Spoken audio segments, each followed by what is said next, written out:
Yep, right. Yeah, we're very grateful for the opportunity we get each year to speak with you. In fact, as Dennis was saying, it's a pretty wild day. Congratulations to all of you for coming out. This afternoon I was at home, and at the height of the storm, watching the trees in our backyard bend almost double. I think it must be the strongest wind I've experienced in my life. I understand it was 107 kilometres per hour, one gust at Rottnest. And it reminded me that the teachings, the Mahayana teachings, say that as we die, one of the things we will experience is a great wind sweeping us away. A veritable maelstrom of wind that sweeps away the whole world.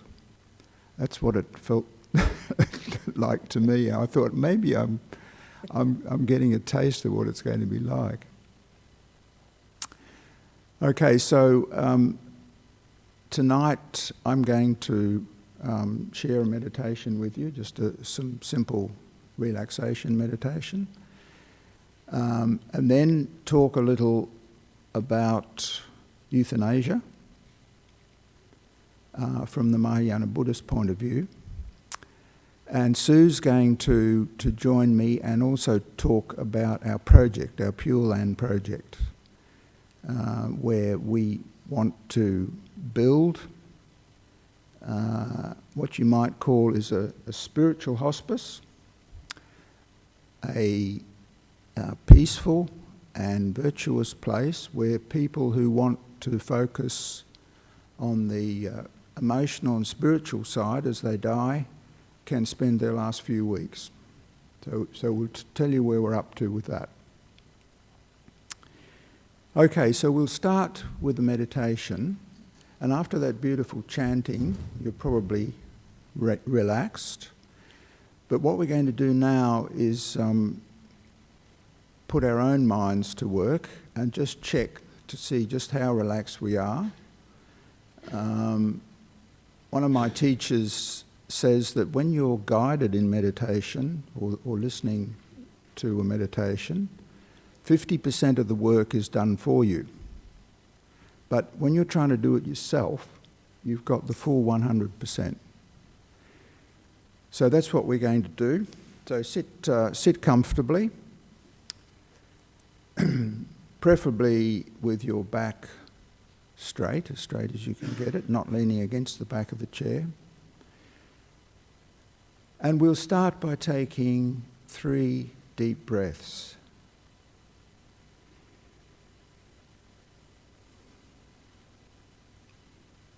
And on each out breath, just let go. Let go of any busyness. Let go of any plans for tomorrow.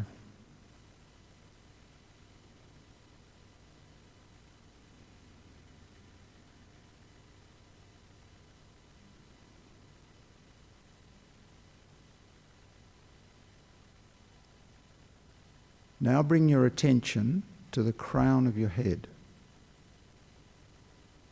and pass your attention down the back of your head to your neck and your shoulders. And just check to see if there's any tension there. And if there is, just let it dissolve, let it go, drain away.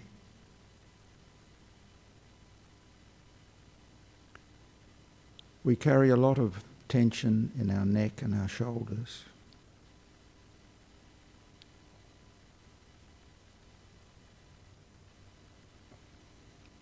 Now pass your attention down the back, along your spine, checking to see if there's any tightness there. Letting it go, letting it dissolve, letting it drain away.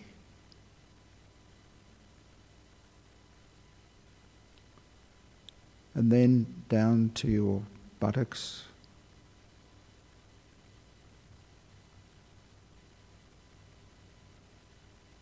thighs and knees, down your calves to your feet.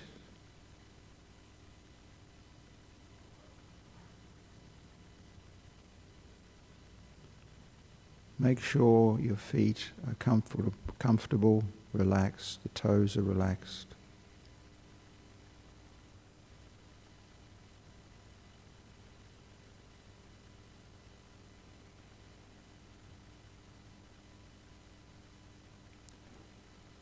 Now bringing the attention once more to the crown of your head and pass it down the front of your body.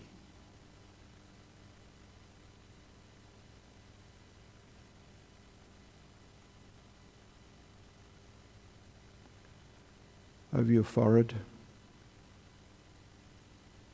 This is often where tension headaches begin.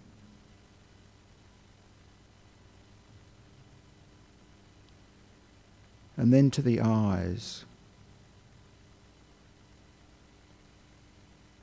Try and make sure they're completely relaxed, they're not screwed up in any way.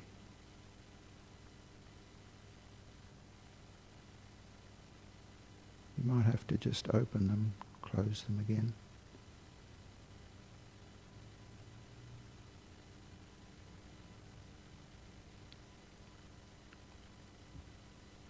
And then down through your cheeks, your face, to your mouth, jaw, tongue comfortably resting on the back of the upper teeth, mouth lightly closed.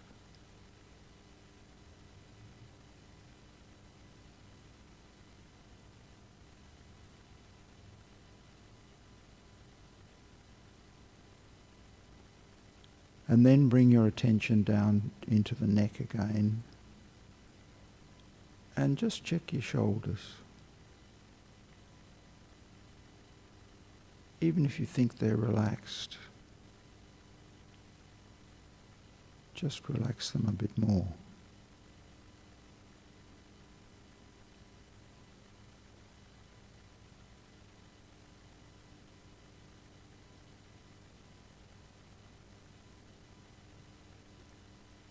Now bring your attention down the front, upper chest, heart region.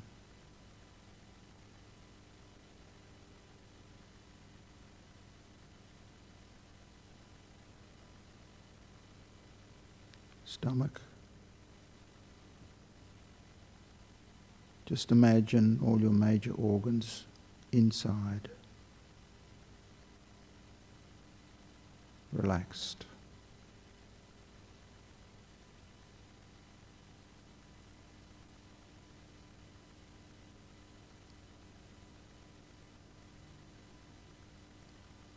And now bring your attention to your shoulders and down your arms, elbows, wrists.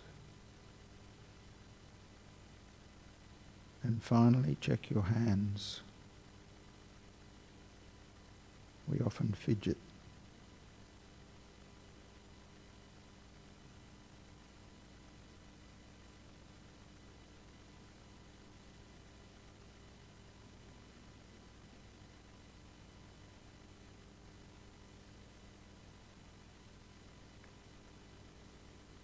And now think how nice it is to feel relaxed in this busy world. I should do this more often.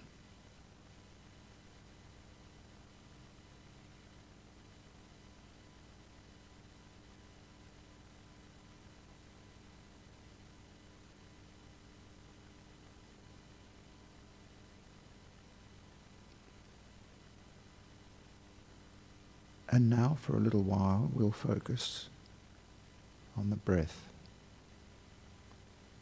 the coming and going of the breath.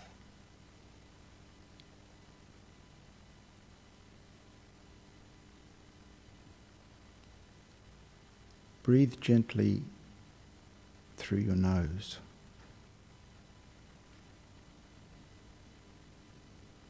And as the air comes in, you should be able to feel at the tip of your nostrils the air just passing through.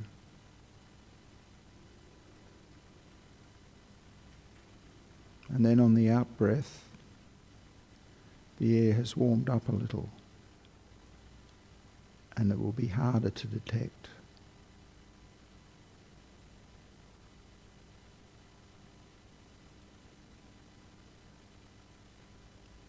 Bring all your attention into that feeling at the tip of your nose as the air comes in and goes out.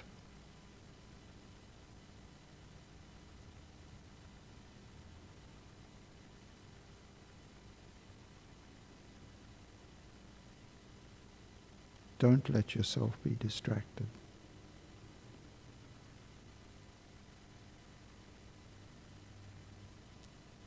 If it helps, you can count the number of breaths. See if you can get to 5 without being distracted.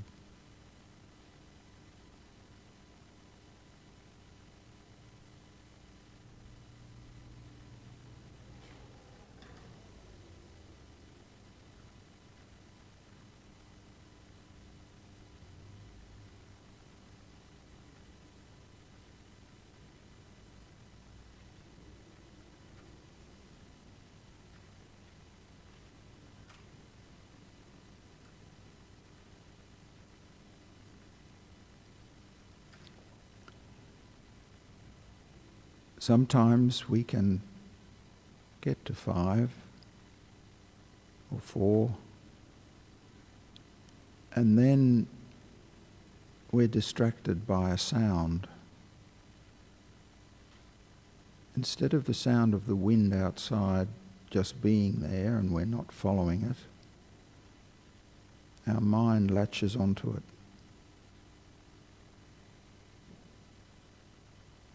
We lose our concentration on the breath flowing across the nose, the tip of the nostril.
Every time the mind drifts away, just gently bring it back to the sensation of the breath coming in and out through the tip of the nostril.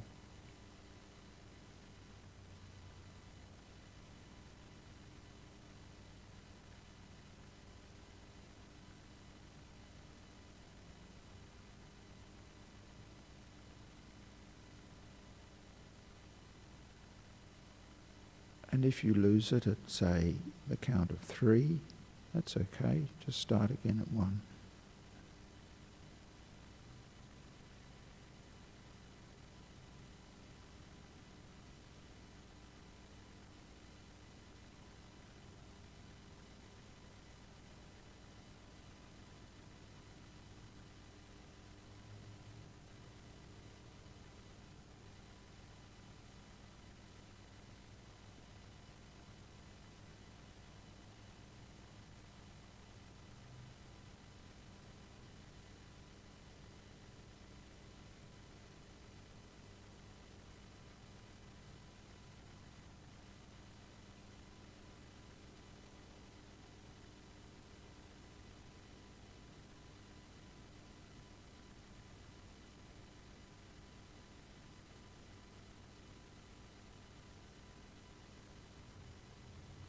And now think to yourself how lucky I am to be in this sacred place and to be able to calm my mind and focus my mind just a little, just a little.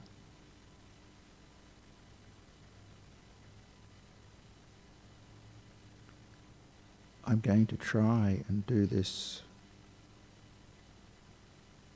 just very briefly, even taking 3 breaths during the day when I'm feeling stressed. Just to take that moment and stop.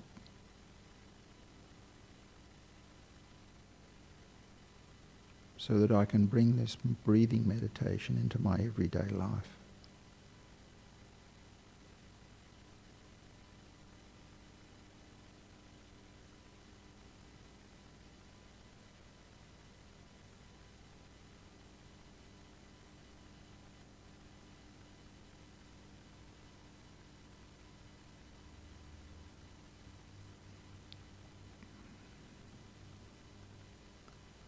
Okay, thank you.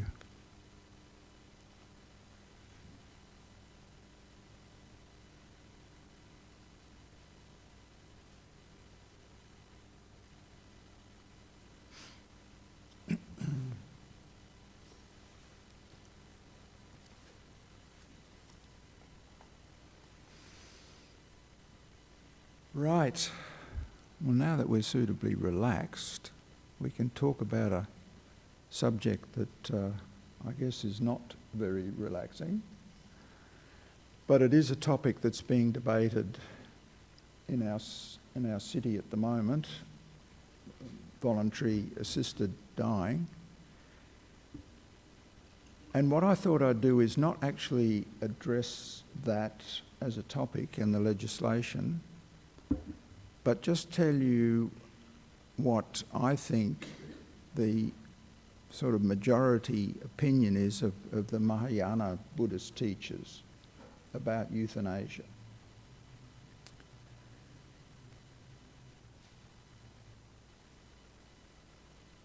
It's actually a very complex and challenging subject, and one of the things I've learned is that different teachers do have different views. So what I would say is that in the end, if you feel confused about any aspect, you should check with your own teacher. What I'm going to present is what many people say is the general Mahayana Buddhist view.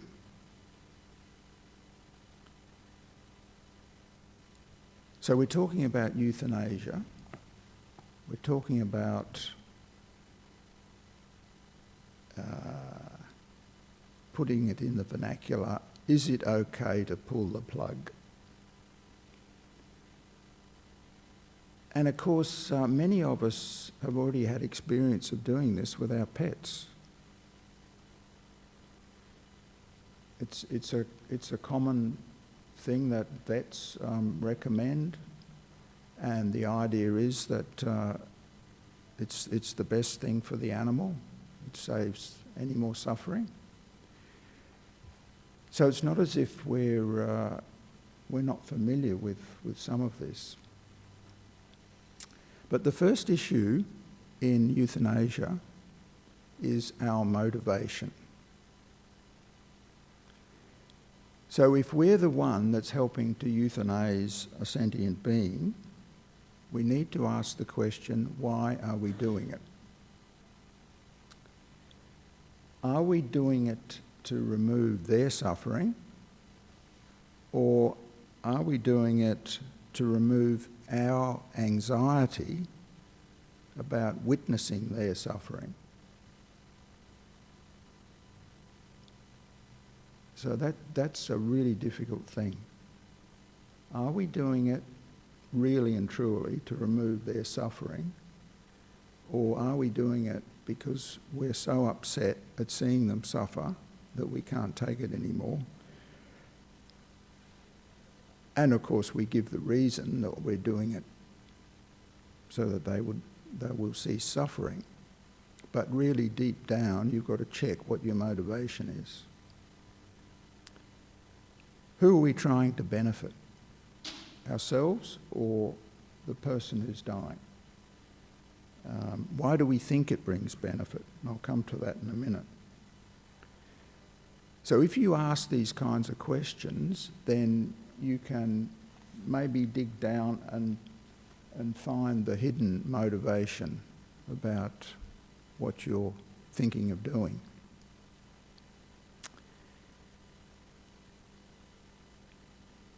And another thing that we need to realise is that people rarely ask for euthanasia if their needs are being met.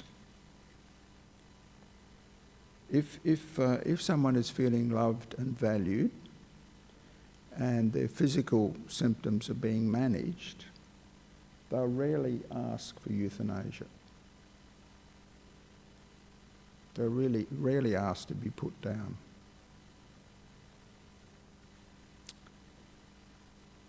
So in terms of euthanasia, they define two types. One's called active euthanasia and one's called passive euthanasia. So active euthanasia, as you might imagine, is actively helping to end a life. And our Mahayana tradition is very clear on this: don't do it.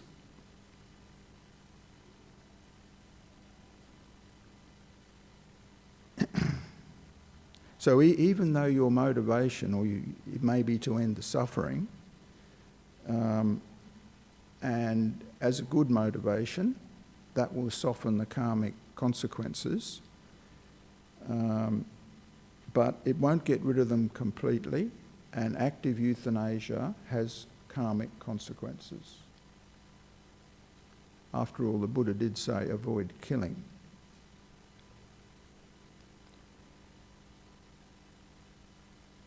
So that's the first thing, that's active euthanasia. And the Mahayana Buddhist tradition is quite clear in general. There are still exceptions, as I said. So the general thing is don't do it.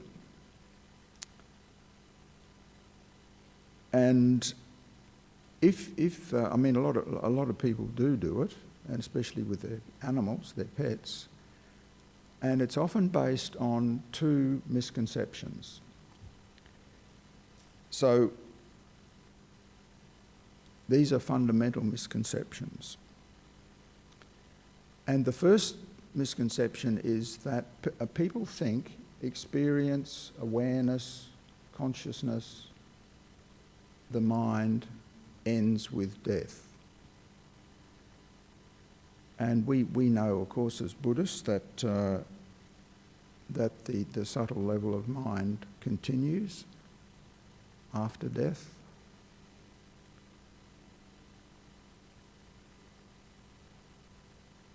And because many people mistakenly identify the mind with the brain, they think that when the brain dies, then the mind dies. And when the brain dies, all that suffering that the being is experiencing will finish. But the thing is that the mind, or the deepest level of mind, continues. And we know there's mental suffering as well as physical suffering. So yeah, sure, at death, the physical suffering from a disease that you might have or whatever it is, that ceases. But if you've got any mental suffering, then actually at the moment of death, if you're thinking about the pain that you're experiencing and getting angry about it, for example, then if that's the last thought you have before you die, that will propel you, that will be the throwing karma that propels you into your next life, which will most likely be a life of suffering. So whilst the physical pain of any disease that you've got will cease at death, any mental pain that you've got could actually be magnified. So the harsh reality is that euthanasia might actually end up increasing the suffering of the being that's being put down. It's a bit like going to sleep, and if you've got bad thoughts in your mind as you go to sleep, then it's more likely you're going to have a bad nightmare.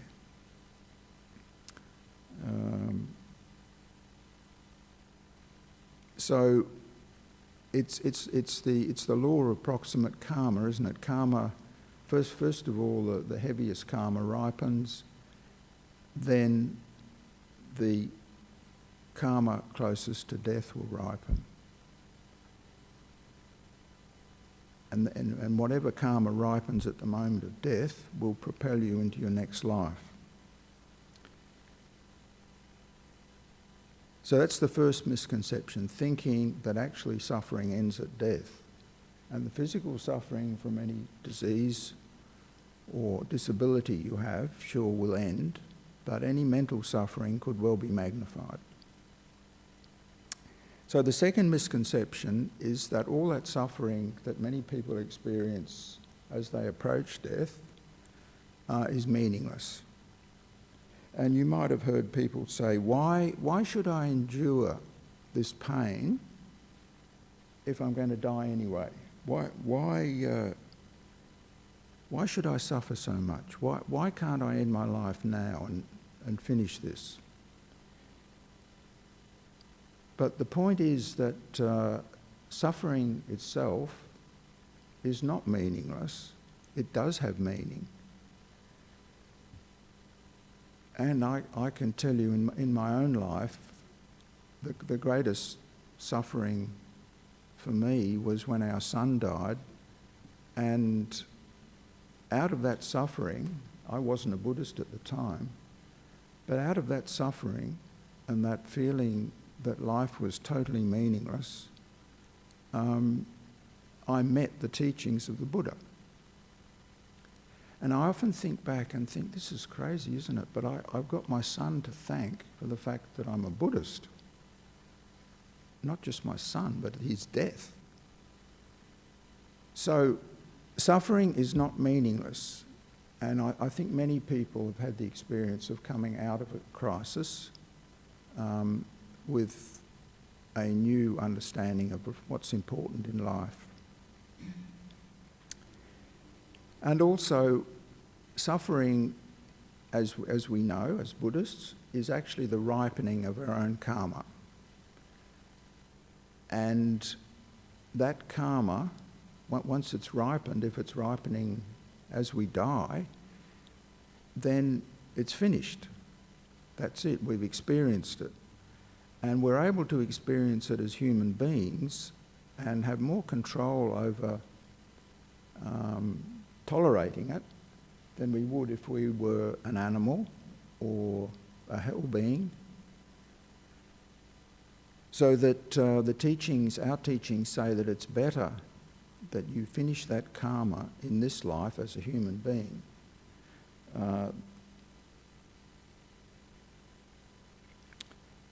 And so when it's finished, then you're purified, at least of that karma. So there's a purification process goes on as we tolerate suffering, and we actually can make spiritual progress. So the suffering that we experience in this life, and particularly before death, it's not meaningless. It's the ripening of our karma, and if we can tolerate it and benefit and realise what's happening and why we're experiencing it, then we make progress spiritually. So this whole idea about purifying karma with the suffering at death is very important. And you'll know from the teachings that you can purify karma either through meditation or through actually experiencing it. So someone who endures that suffering around death with equanimity is experiencing it and purifying themselves and progressing. So with active euthanasia, you actually lose that opportunity. If you think of it in a way, it's an opportunity. And the Dalai Lama says in his words, your suffering is due to your own karma, and you have to bear the fruit of that karma anyway, in this life or another, unless you find some way of purifying it. So in that case, it's considered better to experience the karma in this life as a human being, where you have more abilities to bear it in a better way, than, for example, an animal who is helpless and can suffer even more because of that. So instead of trying to end suffering by ending life, what we should try and end is our inappropriate relationship to suffering. And with a proper relationship, the pain remains, but you've infused it with meaning and you've used it to purify.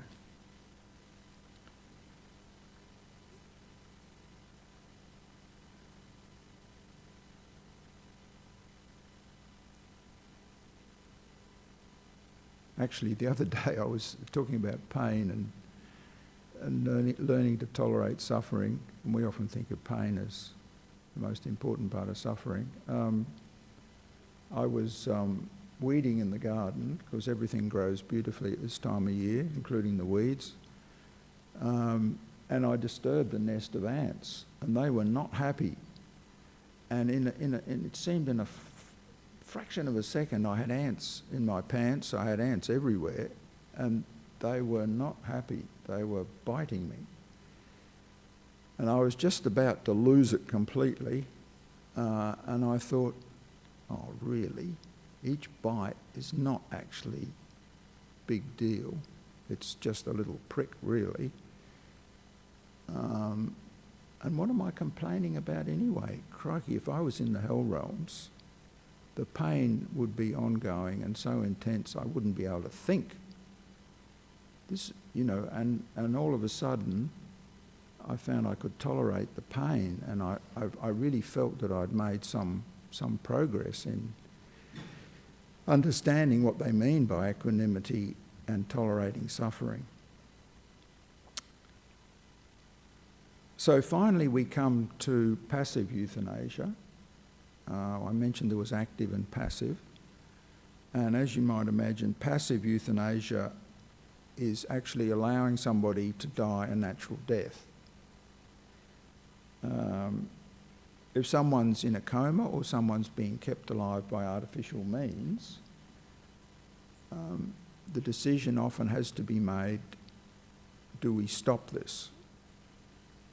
And of course, once you've started it and you're keeping the person alive, even if it's artificially, it's very hard to stop it because you know they'll die. However, most of the teachers say, no, there comes a point eventually when it's okay to stop the artificial means of keeping the person alive. And because now that we have palliative medicine, which means that the emphasis is on keeping your pain under control and letting you experience a natural death, and they're quite sophisticated now in the way that they can control pain without sending you completely to sleep, so that you've still got some ability to think. Because of that those advances in palliative medicine, there's less need to even think about euthanasia. And in terms of stopping some artificial means that's been put in place, I always think of a dear friend of mine who was a nun, and she had a terrible stroke and she couldn't swallow or speak, and so they thought with a few exercises she might learn to swallow again. So while they were trying to give her therapy, they put peg in her stomach and started feeding her through her stomach. But once it had been put in, nobody, and even though the therapy didn't work, and she was being kept alive by feeding her through the stomach, the family found it very hard to stop doing that.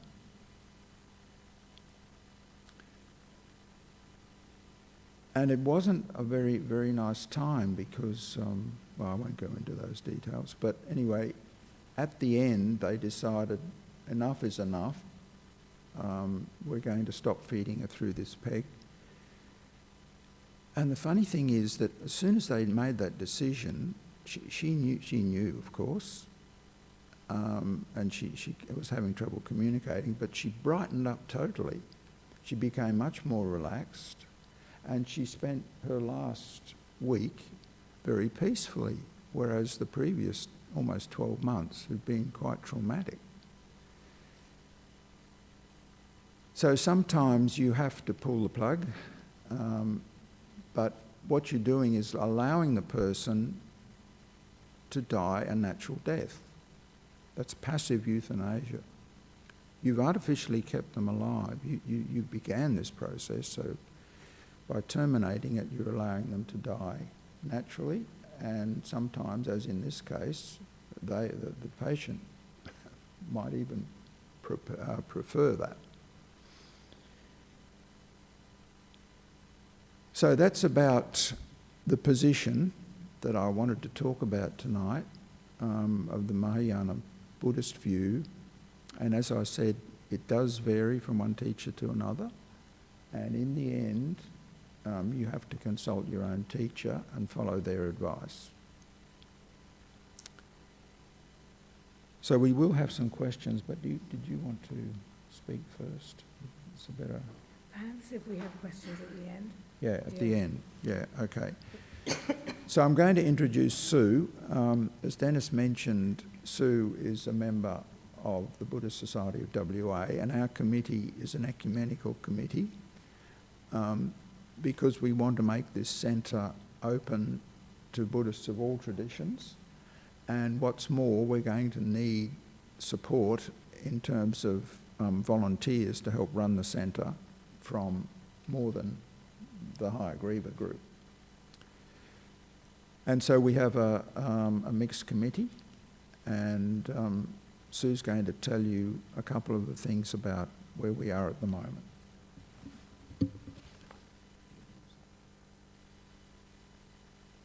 Everyone, it's great that you could come tonight.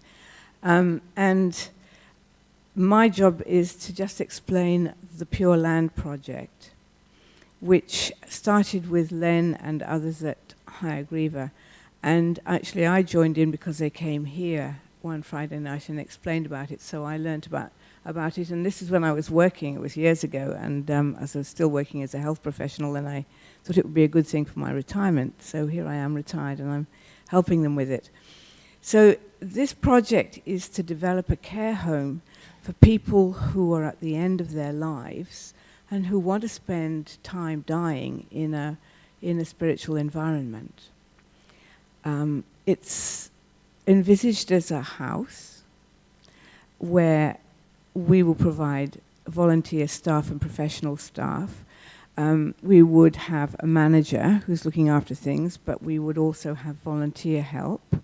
We hope that the house will be spacious enough to allow emergency access with stretchers and ordinary access for disabled people in wheelchairs, disabled access into the shower and bathroom and toilet and that sort of thing. We hope there'll be a nice garden so that you can look out and see something beautiful. We hope that we will be able to have enough volunteer staff who are interested to help us. And then we would be open to not just Buddhists, but people of any religion or no religion who want to spend time peacefully dying in a spiritual environment with people who understand about death. There wouldn't be an atmosphere of fear or trying not to die or trying to hang on to life, but just letting life develop the way it must. because of the legislation changes that look as if they may take place, we thought we'd better confront fairly early what we wanted to do with our centre, because of course there'll be people, if it becomes legalised, who might want to come to the centre and put an end to their lives. And because we're Buddhists, we, as Len has explained, we're aware that putting an end to your life doesn't end your suffering. So we don't want our centre to be used by people who put an end to their lives, but people who really want to continue their death as long as it needs to continue. I guess we're aware that apart from the things that Len's been discussing about the suffering that we need to go through as our karma ripens, there's also the fact that actually death is really a golden opportunity if you think about it. If you just had time when you were dying to just relax and be at peace in a good place, there's an awful lot of putting things to right that you can do. You can actually make peace with things that you've done wrong. You can apologize that you did wrong. Even if the people are not there, it doesn't matter. It still works. You can forgive people that did wrong to you. You can empty your heart of bitterness and regret and recrimination and die in a peaceful state, in a state of grace. So it's really a wonderful opportunity for people who understand. That's what we want to offer. So this started with nothing, of course. It's like a cottage industry. It started with nothing at all. And we have got a good team of people. We have now got a constitution. We've got our rules set out. We've got our model of care. The model of care describes the sort of care that we'll offer and all the detail about how it should be offered, all the standards that we'll need to meet in looking after the people, how to keep them safe, all our kind of risk assessment and risk management, our care for the patient, our care for our staff, all those sort of things. We're now a not-for-profit organisation. We're registered, and we haven't got our house yet. We've had a bit of a disappointment. We did receive an offer of a great house that was going to be available, and it was set up for somebody's aged parents, so therefore, all the ramps and the big wide entry to the shower and everything had all been taken care of. Plus it had a lovely garden, but it's no longer available due to circumstances beyond everybody's control. So we're still looking. So if you know somebody with a beautiful house they really don't need, we'd love to hear about it. Because what we're going to be doing is to run a pilot project for 2 or 3 years first before we decide whether or not this is actually going to work. We need to know exactly what the costs will be. We're only estimating costs at the moment. We also have to know if we'll get enough volunteers who'll be interested to maintain an interest and help us all the time instead of just losing interest and disappearing. And we need to know if there's enough interest in the community in using the service, although I get the impression from what I've heard that actually there is quite a lot of interest. People are interested in that. So we need a house and we need money. We have some money, in fact. We're not completely impoverished, but we do continue to need donations. We'll be fundraising. We're planning to run a raffle in the not-too-distant future with a really good prize. So as soon as you hear about this raffle, I do hope you will pitch in and buy a ticket, because we'll be letting everybody here know about it.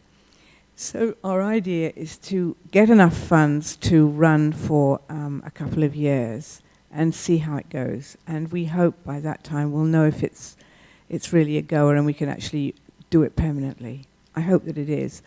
I'm sure that it will, actually. I'm quite sure that it will work in the long run. So we'll be coming here regularly to tell you our updates. Since we came last year, we're in a lot more of an actual concrete shape than we were before. Having become a not-for-profit organisation, we can raise funds a lot more easily. I think that's all I need to tell you about. I've said that it isn't just for Buddhists, it's for people of any religion or no religion, just people who want a spiritual environment to die in. And that we haven't got premises yet, but we're still looking. So perhaps if I ask if people have questions.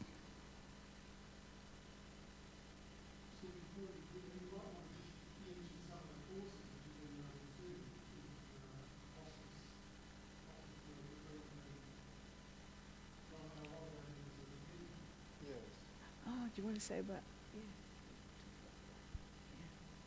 about? Yeah, this goes back a few years, and we haven't run one recently. But what we did was to set up a series for people who wanted to look after a dying relative and weren't quite sure how to do it.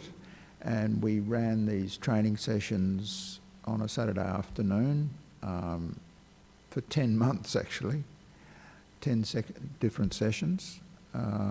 We had about 40 people register and 27 graduated, which I thought was very good after 10 months. We had a lot of fun. People used to say, "You mean you go on a Saturday afternoon to talk about dying?" They couldn't quite get their heads around that or believe that actually we came away smiling. Yeah, so we want to, there will be an educational part to what we're doing, and we will be providing classes in this little centre that we're building for those people and the families, for example, of the person who's dying, and carers who want to learn a little bit more about dying and how to care for somebody who's dying.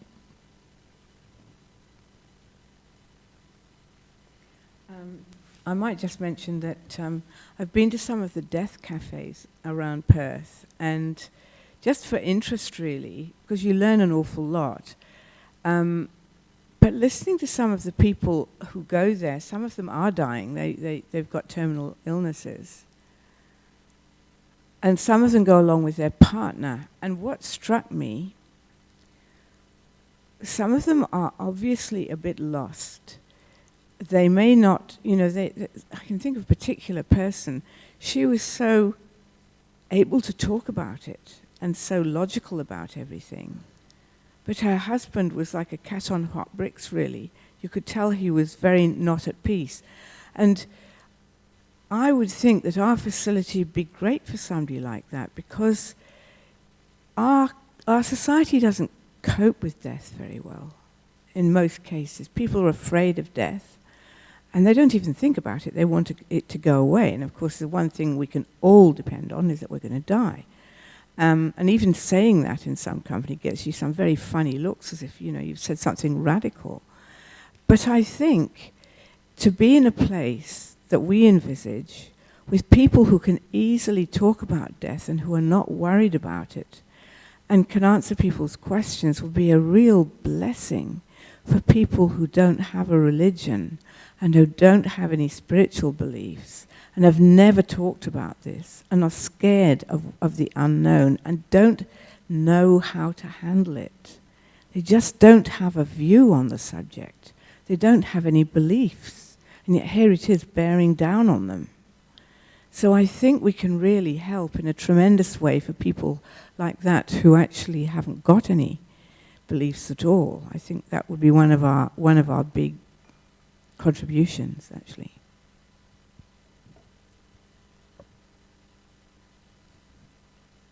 Any questions?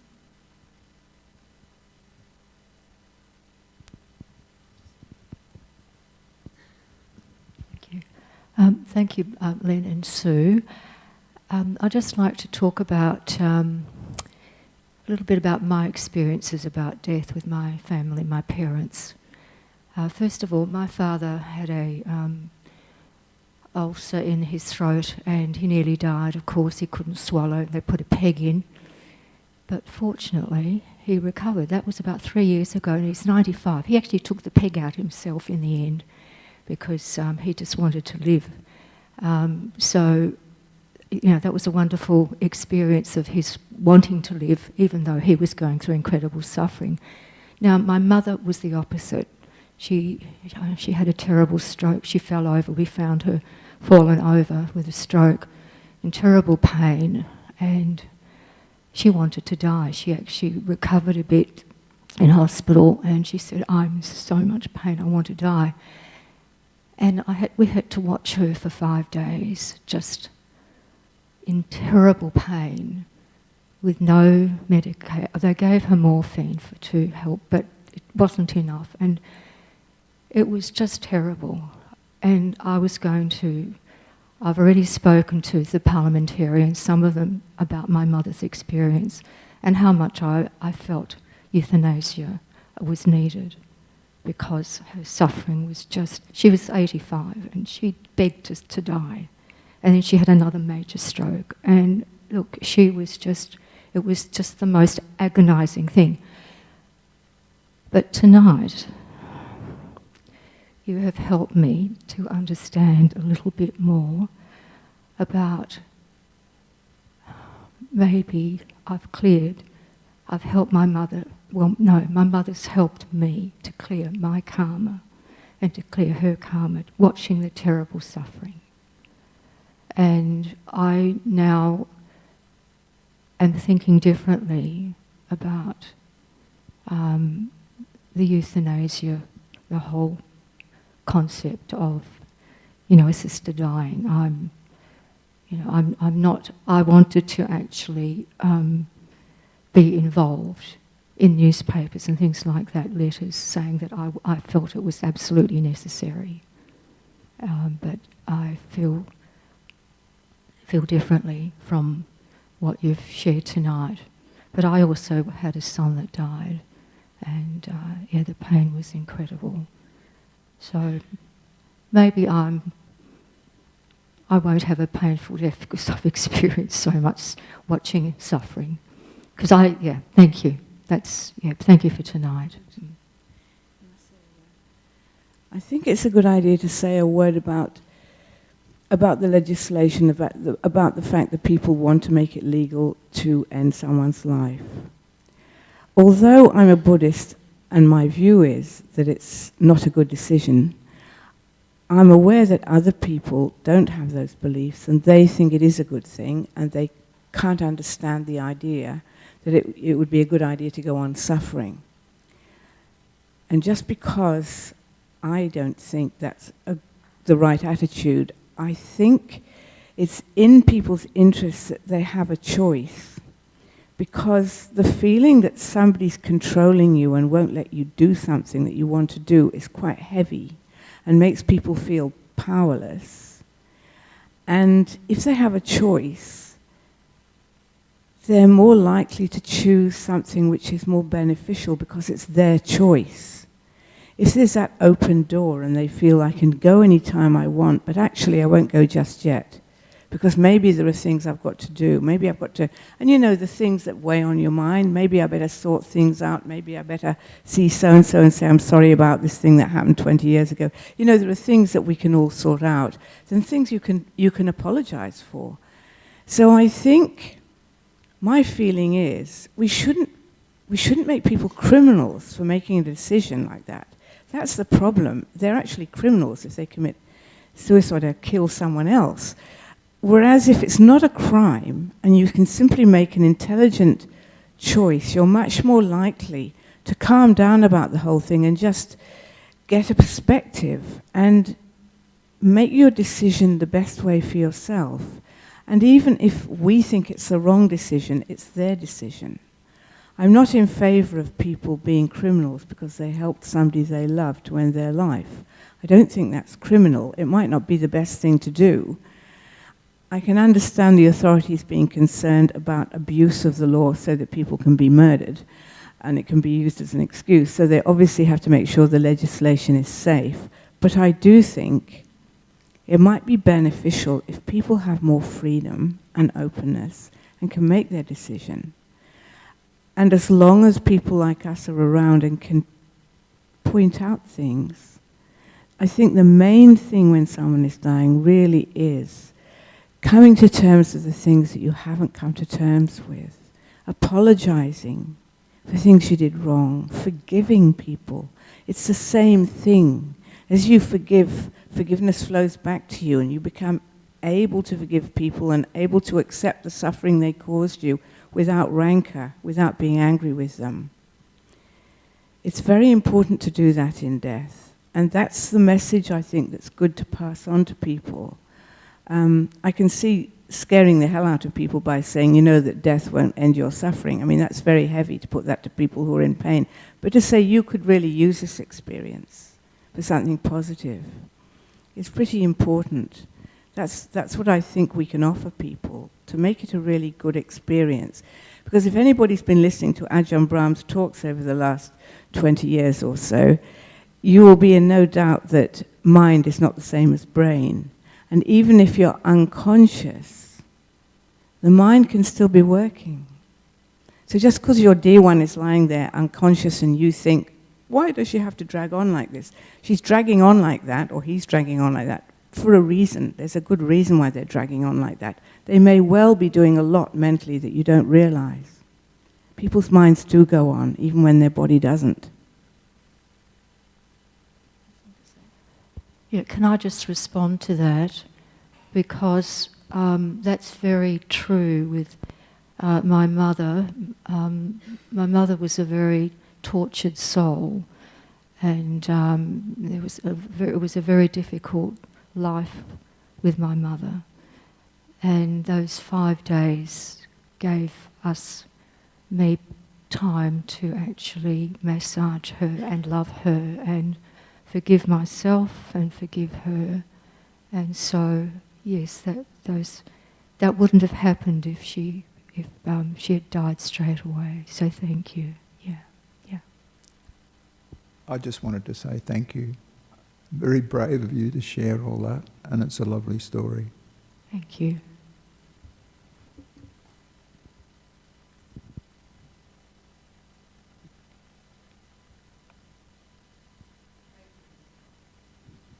Thank you.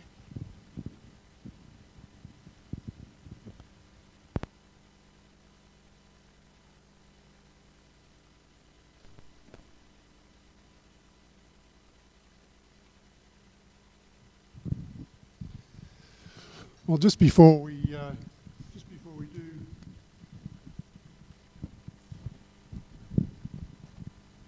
different microphone, this one. Well, just before we do finish tonight, I'd certainly like to thank Len and Sue for just the insights. I think tonight's been a wonderful night, actually, and I'm very, very pleased that we've captured all that on tape and that will go out onto the net. So that will certainly, I think, help many, many people. I think that you're coming along tonight, as Virginia has so eloquently said. You've kind of, I think, explained and helped us really understand a lot more clearly about just what death is, and maybe it's not quite as frightening as we might all think about, and especially when we come to the realisation too that we've done it many, many times before. So thank you for you both, and maybe we can show our appreciation with a round of applause.